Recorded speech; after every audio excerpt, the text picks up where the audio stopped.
Assalomu alaykum, hurmatli fuqarolar, hurmatli tadbirkorlar. Men Xalq banki o'rinbosari G'anif Ma'rufman. Bugungi kunda Xalq banki tizimida yangi turishga o'sha haqida biroz to'xtalib o'tmoqchiman. Ushbu kredit farovon ipoteka kirib turib, bunga bir qancha yangiliklar, o'zgartirishlar kiritildi. O'shani qisqacha aytib o'taman.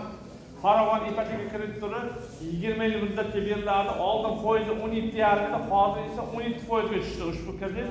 Ushbu kreditdan 20 yil muddatga olinadi, faqat birlamchi bozorda, ya'ni ko'p qavatli uylardan birlamchi bozor degani quruvchi tomonidan qurilgan uylardan beriladi. Ushbu kredit 17% dan beriladi. Ish haqiga ega bo'ladigan bo'lsa, ish haqiga 15% boshlanish to'lov qilingan, qolgan qismiga davlat tomonidan kredit ajratiladi.